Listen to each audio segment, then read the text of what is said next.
So whether you've been here every Sunday or if this is your first time, I want you all to know that you're welcome here. We're not just a building, we're not just an event, we're not just somewhere to come on a Sunday or a Wednesday night. We're here as a family. And I want to explore what that means to be a family.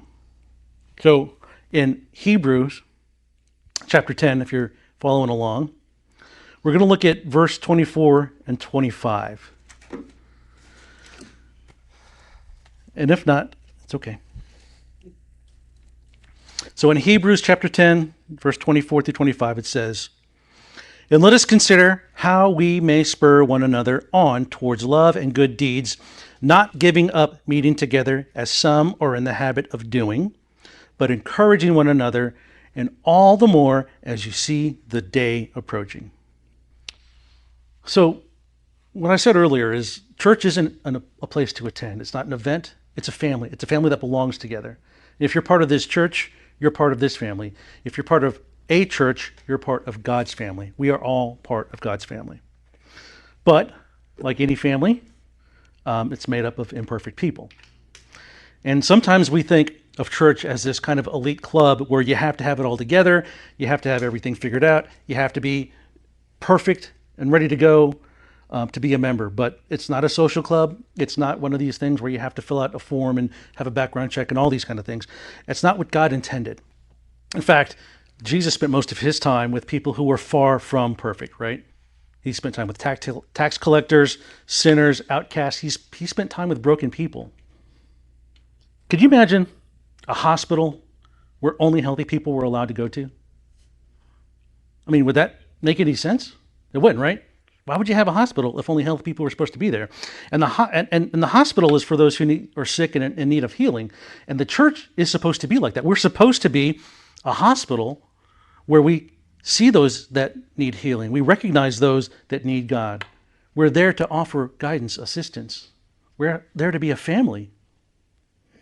It's not about being perfect when you come to church. It's about being real and allowing God to work in our lives. In the parable of the lost sheep, Jesus illustrates God's love by describing a shepherd who leaves the 99 to go find the one.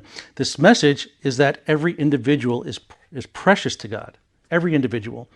And he'll go to great lengths to bring anyone back who's strayed, anyone. And the church, much like the shepherd, is the place for both the one and the 99. We're the place for those who feel lost, who feel broken, needs God's grace, but we're also there for those who feel secure in their faith, but still need growth, still need community. So whether you identify as the one or whether you identify as the 99, church is for you. Okay? It's a family where you belong regardless of your spiritual condition. And we're going to get into a little bit this in a little bit, but there's a lot of reasons why people don't attend, why people don't come, and we will talk about that. But the church is a place where we need to come to continue to grow, to continue to support others, to experience all of what God has intended for us. You know, I used to say, if God stopped blessing me today, I'd never run out of things to thank him for, right? If God gave me everything that I needed to know today, everything, there was no way I could comprehend it. There's no way that a human mind could comprehend it. There's no way that we could look at all the wonderful things that God has for us and be able to count it up. No way. We have to come to continue to grow, to continue to learn. No one's perfect. Not me, not anybody. Maybe my wife, but no one else is perfect. Is she looking at me? So whether you're struggling in life, struggling in faith, church is essential because it's a place where God's love, grace, and community meet you wherever you are. Wherever you are. It doesn't matter. We talked about it last week. It don't matter where you are. God's love is greater. So I'm going to go on to Ephesians. We're going to talk about what it means to be a Christian. And I absolutely love the book of Ephesians, but we're going to look at chapter 2, 8 through 9. And in Ephesians it says, "For it is by grace that you have been saved through faith, and this is not from yourselves. It is the gift of God, not by works, so that no one can boast." Being a Christian isn't about being perfect. It's about receiving forgiveness. And this distinction is crucial because it highlights the essence of Christianity, which is we're rooted in grace and not personal merit. And there's so many people that don't come to church, so many people that mistakenly believe that they've got to fix themselves before they come, before they approach God, because they can't be a part of the community, because God isn't ready for me. You know, I was listening to the radio this morning in here. We play music in the morning, and there was a song that came on, and the song said, I didn't feel like I needed to be or I could be forgiven. I didn't feel like I deserved grace, but you gave it to me anyway. And that's how God is. It doesn't matter what you feel like. It doesn't matter if you're searching for God. God is searching for you. It doesn't matter if you don't believe in God. God believes in you. Come to the church, find out. And the reality is that nobody has it all together. Everyone is in need of God's grace, regardless of their situation. High, low, up, down, everyone needs God's grace. And Jesus made that clear through his ministry. He spent time with outcasts, with sinners, and he demonstrated that God's grace is available to all and not those that just appeared righteous. He wasn't hanging out at the synagogues with the Pharisees. I mean, he was, but not like friends. He was out there to preach. He was out there to spread the good word. He was out there to save the Jews and the Gentiles alike. And not a lot of people like that. Remember last week we talked about the prodigal son? Where the father welcomes back kind of this wayward son with open arms, and he celebrates rather than condemning. That's how the church should be viewed. That's how we should be viewed. Not a place to condemn, not a place to cast out, but a place to welcome with open arms those that need to come back, those that have made the decision to return, and to celebrate with those who've always been there. Instead of trying to, get your life together or get their lives together, we should be working with God through his grace and strength for the need of true transformation. There's nothing that you're going to do. There's nothing that you can do. You can't do it on your own. You can't. And those of you who have tried know the harsh reality that you cannot do it on your own. Think of a child learning to walk. Child stumbles, child falls.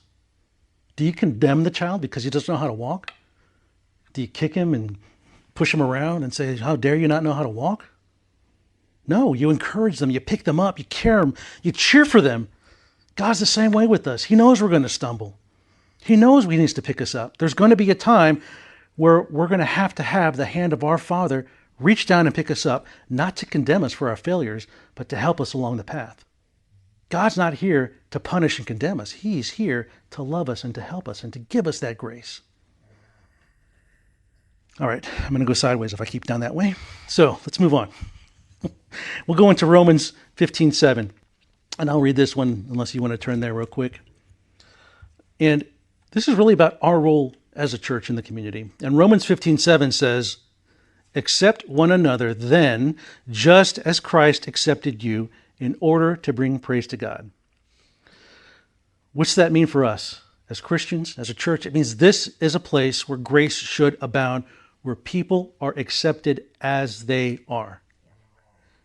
God accepted you as you were. We need to be able to accept as he accepted us. But instead, we judge people and we impose our standards on them. We judge people based on our own standards, our own understanding. And we often forget that our standards are limited and flawed and sometimes even contradictory. God's standard, on the other hand, is perfect and rooted in love. When we judge others, we're holding them to a level of perfection that even we can't meet. Think about that. Think about that. How would you like to be judged by the same standard that you were judging others? Most of us would shriek at that because we're going to be judged unfairly and harshly. We're going to be judged by a standard that nobody can meet.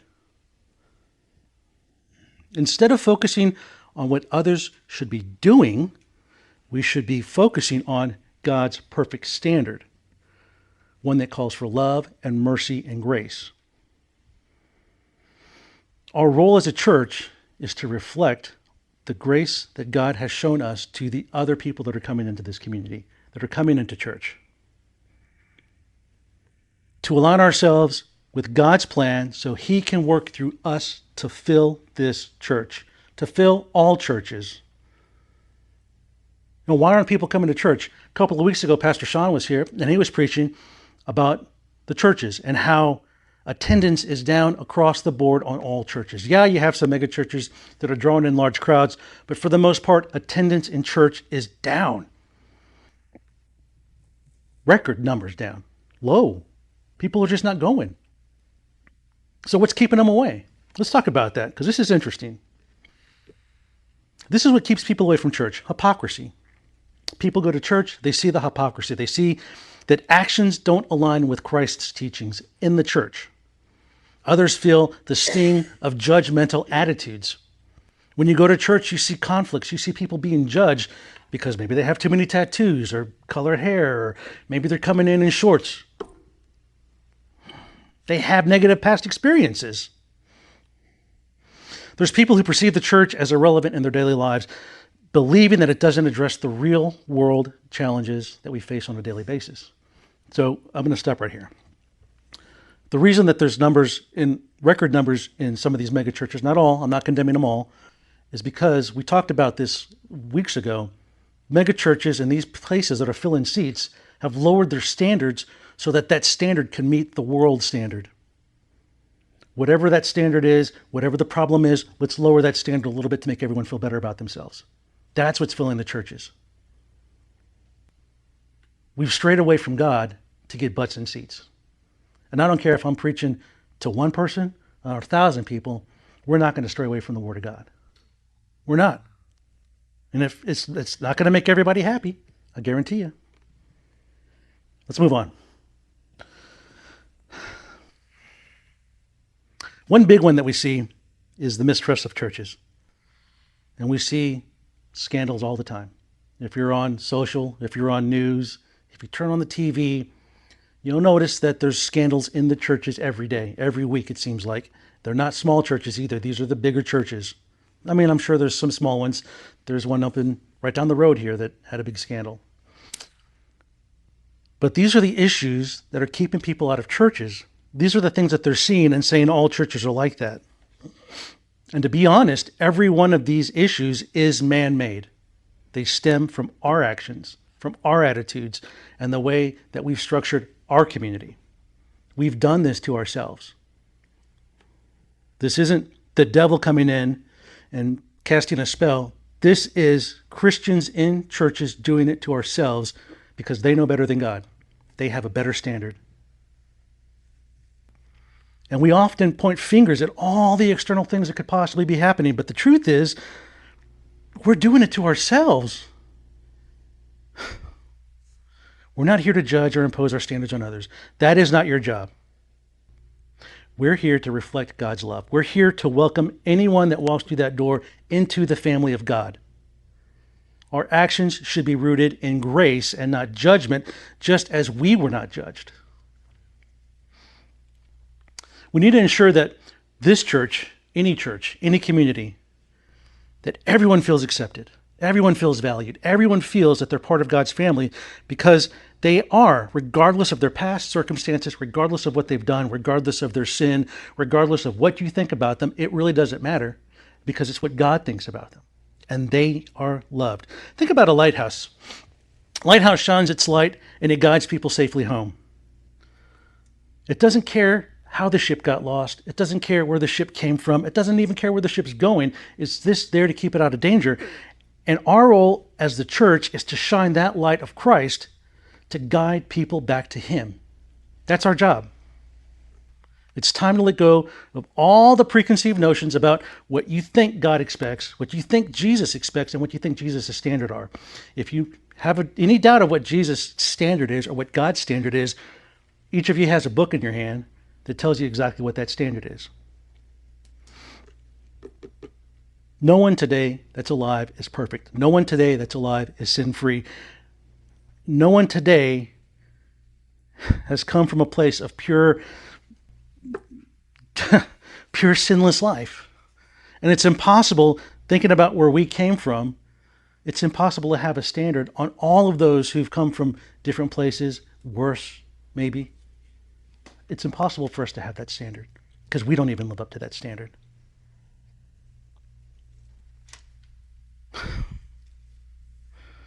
So I'm not going to beat on that one too much.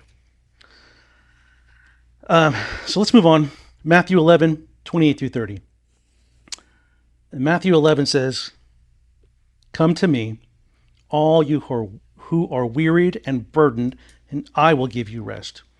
Take my yoke upon you and learn from me, for I am gentle and humble in heart, and you will find rest for your souls, for my yoke is easy and my burden is light." Jesus doesn't demand perfection from us. He welcomes us with open arms, inviting us to bring ourselves to him without pretense, without conditions. He just says, come.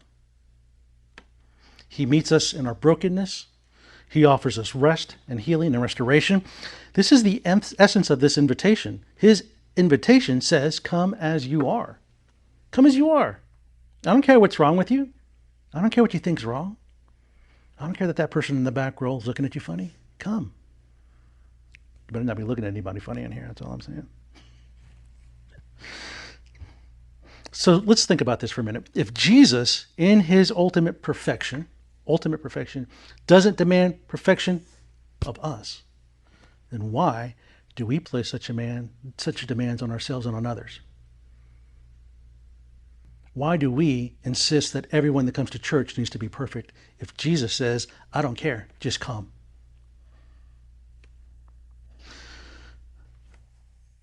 We might think that his acceptance depends on our ability to meet certain standards or be perfect, but just as we discussed, its very nature, grace, is unmerited and unconditional. It's a gift we receive, not a reward that we earn. We may believe that, we must be good enough to be worthy of love and acceptance, but God's love isn't based on our performance. We talked about that last week. It's not based on his grace is boundless.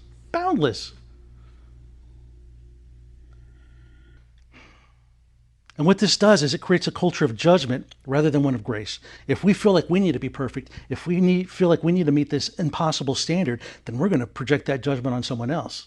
Look at that person. Look at that person. I can't believe so-and-so. Next time you're on a phone call and you're like, oh, can you believe what so-and-so did? Think about that for a minute. Why are you putting that judgment on somebody? We're not required to measure up to impossible standards. We shouldn't require our members or anyone that comes to a church to measure up to impossible standards. We're invited to lay down every flaw and imperfection so that we can be transformed by his power. Think about a potter working with clay. The clay isn't perfect. Have anyone ever worked with clay in here? It's not great. It's not perfect. It's full of imperfections. But in the hands of the potter, he's able to turn those imperfections into something beautiful. Molded pot, bowl, whatever it is. God is our potter. We are his clay. He's not looking for perfect clay. He's looking for clay that's willing and that can be shaped. That's what God's looking for. Let's move on. So in 1 Peter 4, 8 through 10, it says, above all, love each other deeply because love covers over a multitude of sin. Offer hospitality to one another without grumbling. I'll read that again. Offer hospitality to one another without grumbling. How often do we do that? Oh, that guy again. Each of you should use whatever gift you have received to serve others as faithful stewards of God's grace in its various forms. As a church, we're called to embody a love that is deep and unwavering, and to offer hospitality and generosity to anyone that comes in unconditionally. Let's look at this. He says, first, love deeply. This isn't just a superficial action or a kind of a phrase that he wants to say. It's profound, heartfelt love that mirrors the love that God has shown us. Love deeply the way God has loved you. It means that loving people, not for what they can offer us, but for who they are. Remember last week we talked about that. God loves you for who you are, not for what you can give him. So should we do the same? Imperfections, unique qualities, whatever they have to offer, whatever they're bringing, we should love them. Secondly, he says, offer hospitality freely. That means our doors and our hearts should be open to all, welcoming everyone in the community. Everyone. Not just in this church, but as we go out into the world. Your Target, Walmart, Sam's, whatever store you feel like going to. Harps is a fun one. Be open. Open your heart. Open yourself. Hospitality is not just about a physical welcome. I know we do hospitality. We go to the front door, we shake a hand, we give a hug. It's not just about that. It's about creating an environment where everyone truly feels valued. Everyone should feel valued. Everyone is a child of God, and we should all feel valued. It means that we have to make a church where it's a place where everyone can find a sense of community. And God's grace calls us to extend that grace to others.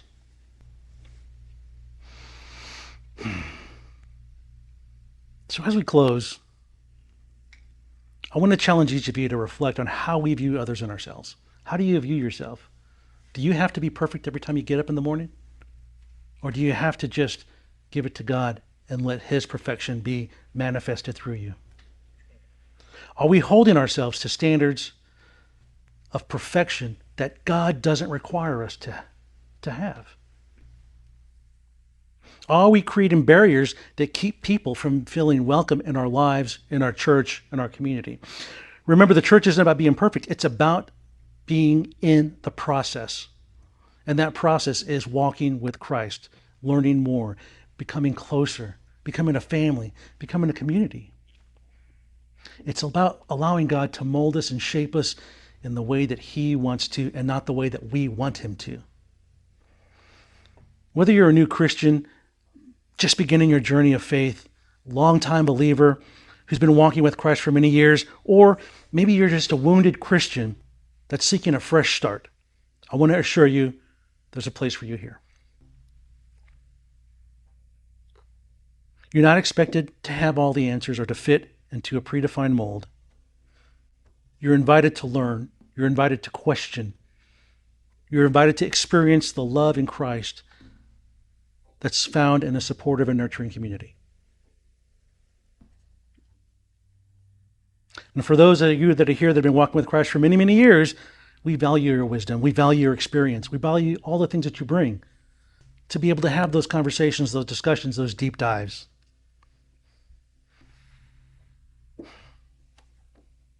For those that are wounded, whether by past hurts, personal struggles, or disillusionment with the church, you're not alone. I feel like all of us have been hurt by somebody in the church. This is a place where healing can begin, where grace can be extended, and where you can find a fresh start. We recognize that you might come with pain. We recognize that you might have fear or that you might have weariness. And we want you to know that you're going to be embraced with open arms. This church family is here to stand with you, to support you, and to pray for your healing. Our doors and hearts are always going to be open. This is a place where we should be able to grow, to heal, and experience the profound love that God has for us. So, for everyone here, for everyone watching online, wherever you are in your journey, let me be the first to say that welcome home. Welcome home.